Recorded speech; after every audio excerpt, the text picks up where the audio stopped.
wadani maxay kula tahay xalka Soomaaliya afar inu safadaan waradna midnimada Soomaaliya waa muqaddas adna maxay kula tahay now waranagu horanu goone aqoonsi baan doonayna adna habartayni ninkii arooso adeerkayna leewaaye waradna maxay kula tahay dawlad dhexe oo sal adag oo adna yaa minay xamar xisaab ku jirin waxaan dhihi karaahe adna maxay kula tahay boowe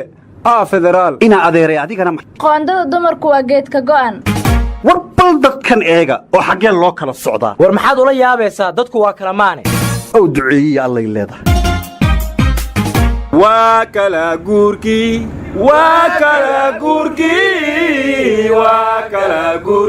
yaa kala maanay waxay tahay waa kala guurkii xaad dadka u kala guuraysin xaadse u kala tuuraysin war dadku kala guuri maayaan kala guurkii siyaasadda la gaaray war wakhtigii go'naayoo shalay lagu guddoonsaday hadduu soo gabaabsaday waa kala guur yaa diidi kara war baryaawonba hal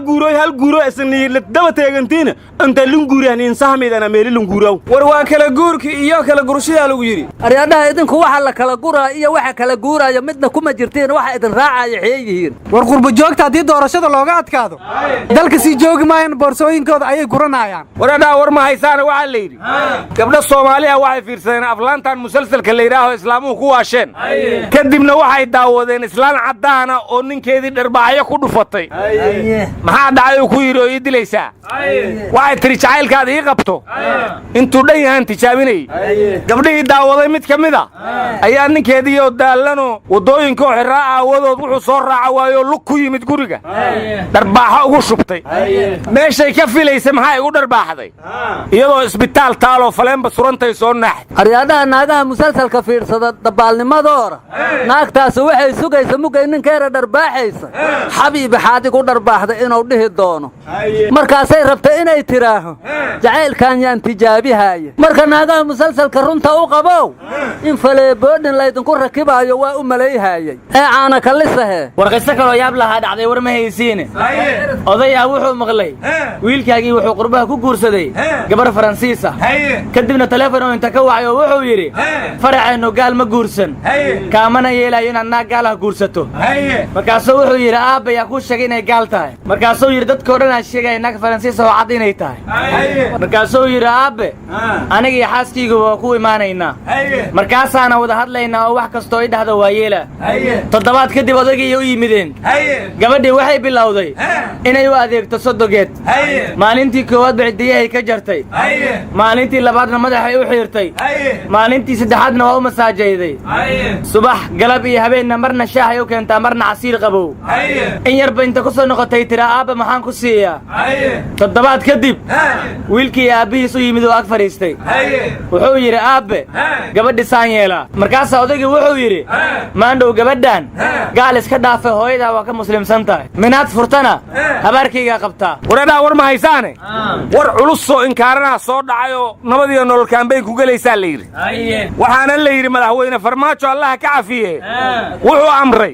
in bilaha juun iyo julaay la bixiyo 163 milyan oo ka maqnayd shaqaalaha ciidanka iyo xildhibaanada sanadihii 2014 15 iyo 16 wuxuuna yidhi allayna allaha ka cafiye walaalkeen xasan sheekh dawladdii oo hogaaminayay ayay ku maqneed lacagtaas oo lagu lahaa war allaha ka cafiye waxaa kaloo la yidhi wuxuu sidoo kale madaxweyne farmaajo amray in miisaaniyadda dawladda kor loo qaado sanadka 2021 lagana dhigo 1.3 bilyan oo dollar halka ay hadda ka tahay 460 milyan war allaha ka cafiye waxaa kaloo la yidhi in madaxweynuhu amray in mishaarka ciidanka laga dhigo 560 dollar askarigiiba war waxaa kaloo la yidhi madaxweynuhu wuxuu amray allaha ka cafiye sanadka soo socda in dawladdu qaado doonto 7,000 oo shaqaale oo ah kuwii ugu badnaayo dawlad Soomaaliyeed hal mar shaqaalayso war ilaahay ku afiya wali leeray madaxweynaga may bahadu ku jar doone 8 haruumood waliba ku mid jidka indhaheeya afgooy iyo inay Muqdisho war allaha ka cafiya waxa kaloo la yidhi lacagtii shilin Soomaaliga ayaa la soo daabacayaa hadda dhow aryadhaha waxa kaloo madaxweynuhu amrayaa la yidhi allaha ka cafiye bisha November in shirkadihii shidaalka soo saarayay ee yimaadeen oo shaqada degdeg u bilaabaan war allaha ka cafiye December shidaal dhoofinta bilaabanaysa la yidhi war allaha ka cafiye waxa kaloo la yidhi bisha January madaxweynuhu wuxuu amray in wadanka oo dhan laga furo qatareen si doorashooyinka qof cod loogu qabto bisha February aryadhaha waxa kaloo hore loo yidhi allaha ka cafiye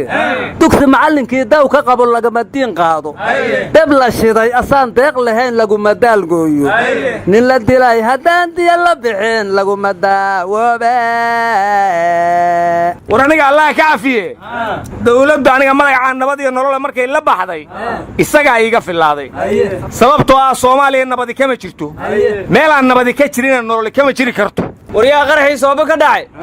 burburkiisa nabadii nolol lagu qoray war anigu warkiina markaan dhageystay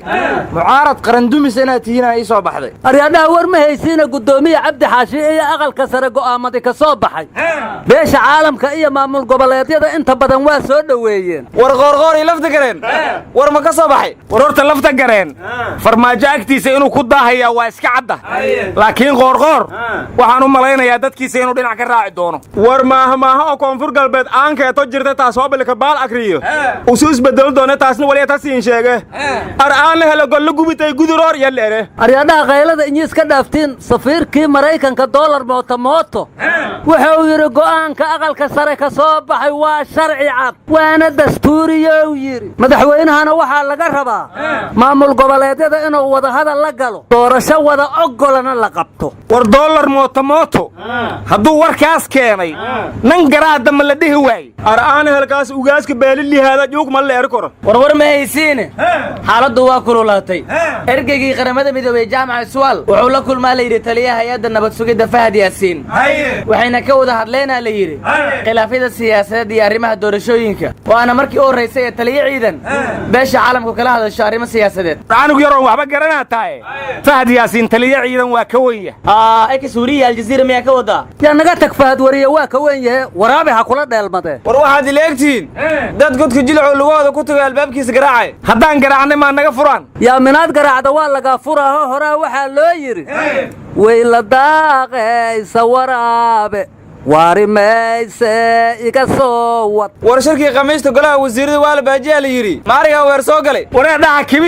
kibistii madaxdu noo karinaysay lama keenin miyaa adeer waa kululaato kushiinkii gudihiisa rag isku rahayaan taliyii booliska gobolka Hiiraan Cali Dhuux Mahadale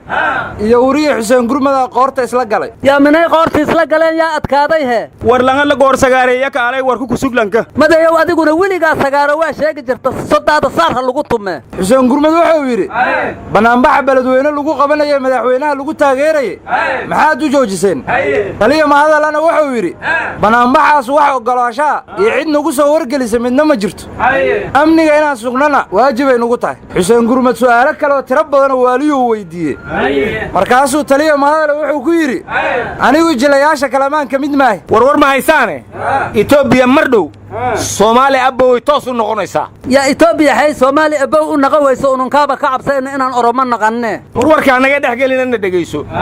aqalkii sare Itoobiya gudoomiyihii Tigreega ah waqti iska casishay kadibna waxa loo doortay nin Soomaaliyeed oo la yiraahdo Aadan Ibrahim gudoomiyaha aqalka sare waxay qaban jirtay miya Aadan laga rabaa la yiri warmayo waxa kale oo la yiri gabadhii ahayd gudoomiyaha guddiga doorashooyinka Itoobiya xilkii bay iska casishay waxayna tiri dalkan kaliya taliyin aha qabsaday lamana shaqeyn karo yaa nin Soomaaliya looma magacaabo waxay qaban jirtaa ha qabtee war gudoomiyaha guddiga doorashooyinka Soomaaliya Xaliima Yarey ma is casisho gabadhaas ka bareejayso wallahi Xaliima Yarey mugay iska casisho xilkeera nin qaba karaahu inuu san jirin maanin Itoobiyana lagu bedelo waryaada maxaa iska galay Itoobiya Soomaaliya dad waalan baatiini Allahu akbar ya hadda Soomaaliya Itoobiya lagu bedela dhahaysaya war ma haysiin madaxweynaha galmudug Axmed Cabdi Kaariye qorqor maanta wuxuu gaalkacyo kula kulmay Cabdi Wali Gaas madaxweynihii hore ee Puntland hadda hanta Fareshka waxaan u malaynayaa doorashooyinka inay ka wada hadleen qorqor hadduu Cabdi Wali Gaas la kulmay danina soo la kulmi maayo bari alyadaha dadku hees la kulmaanay xadis ugu diraysiin waryaa Axmed Madoobe qorqor ma la kulmay qaanuunku ma ogolya war qorqor hadda goor wuxuu yiri bisadii jiiraan rabaa inaan hal qol ku wada hayo war bisadii jiir nabad kuma wada joogi karaan muxuu ku akhrinayaa war xeerad lagu kala celiyaa jirtaa naga tag naga taga mukulaalu madaxdooli ka maxajisaa la yiri doorasho way dhacdaa war rafi cod suura gal ma waryaa taayilka joojiya